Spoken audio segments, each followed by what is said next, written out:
one of the other clients, which we had a long situation with, this was a woman who been in her home and people hadn't seen her for a while. So they called Adult Protective Services and they couldn't get into the apartment.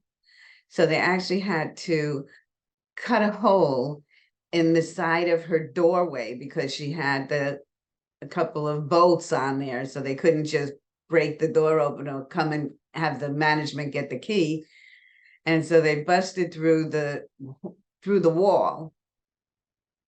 So when she was in the hospital, when they got in, they saw that the house was really terrible. There were bugs all over. There was bugs on her food. It was a real mess, and she seemed delirious. And so they took her to the hospital. At the hospital, it was of course, when they don't have anything wrong with the person, they send them to rehab. Go to rehab, get stronger, see what's going on. But basically, the hospital has to get rid of you if you don't need any tests or any operations. You have to be either sent home or to a rehab. So people go to rehab, and at rehab, they're saying, well, our business is to get people physical therapy. And she didn't need physical therapy. She was able to walk. So she had it. Unfortunately, like many situations that I run into, didn't have anything like that. And so she's still in that position after her benefits run out under the terms of the physical therapy. So she had actually been looking at assisted living on her own. She realized that she was alone, that there were things she wasn't able to do. And she was interested in the idea of assisted living and had brochures in her house that she had gone to see some assisted livings. But so following up on that, an assisted living came to see her and said, are you ready now? Are you, would you like to come to our facility? And she still wasn't ready to make that decision. So the first thing was that she did go on a temporary basis to an assisted living without deciding that she wanted to sell.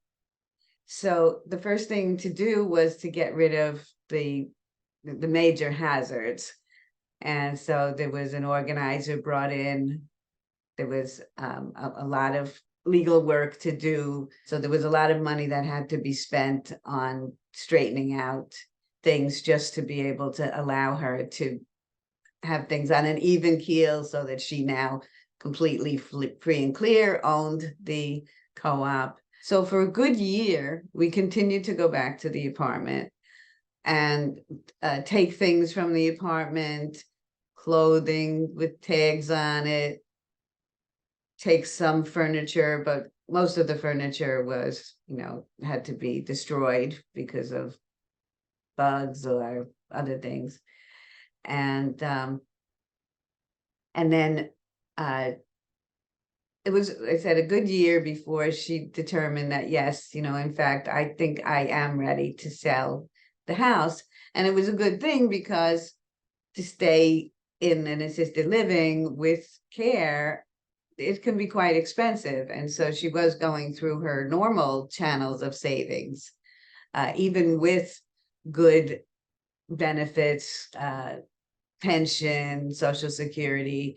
She had come from Hungary, not as most people assume when they see somebody coming from Europe, that they're a Holocaust survivor.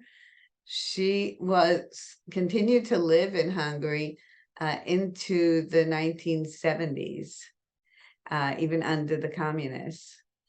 But when they were able to leave the communist countries, she came to the United States, continued her education here, and got a job with the motor vehicle. And so she had the ability to get this apartment through a lottery. So it's an apartment that was really worth a lot more money 40 years now later than what she had originally paid for it.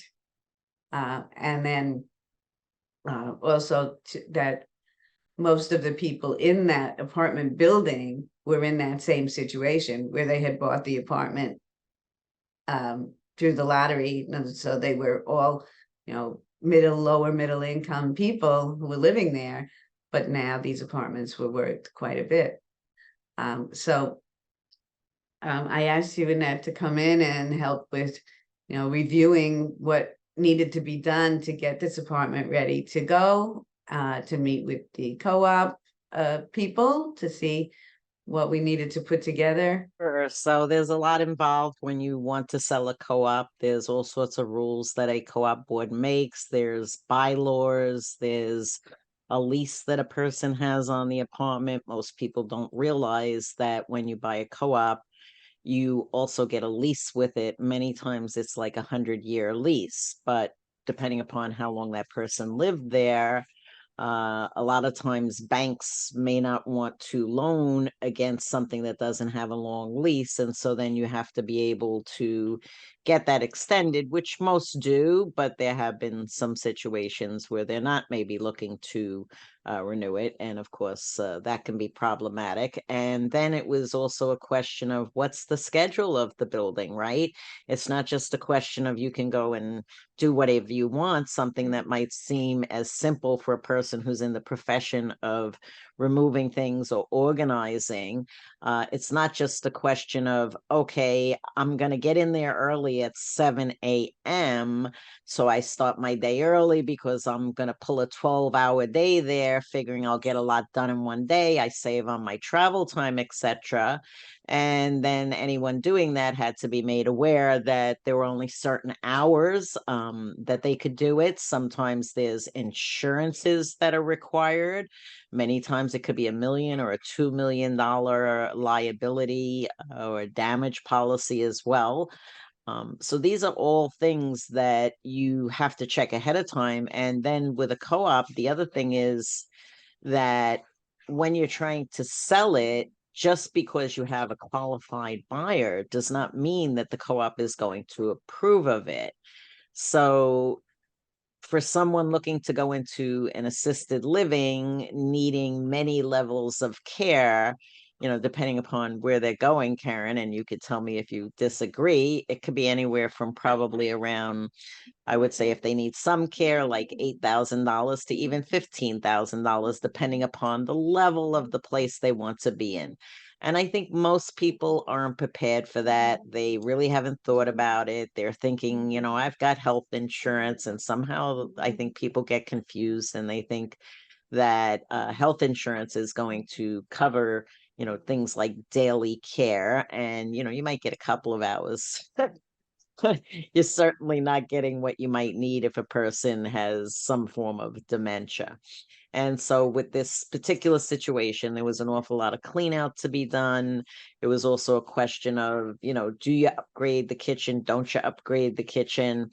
Sometimes it's better, to take the discount depending upon how much you've already invested. If you're not really investing anything, many times I sell houses as is because just to do the work, if someone thinks, oh, what does it cost to put in a kitchen? Okay, there's a cost, right? Maybe it's 30,000, depending on what you want. Maybe it's 50,000. But here's the thing most people don't think about is they're not thinking about the pipes. They're not thinking about the electrical. And so it's not just the question when the buyers come in nowadays, people spending $1 million for property, they're usually somewhat educated as compared to the person who's lived there 40, 50 years. It's a different generation. So now they come in and they're like, nice kitchen. Where's the permit? So now you put in all these cabinets and everything, but you didn't really do any real work. You didn't do the work that people can't see. And so, if you had a good contractor, they probably would have said we should at least upgrade all the electrical. I got to pull a permit. They have to have a real license. They have to be real electricians.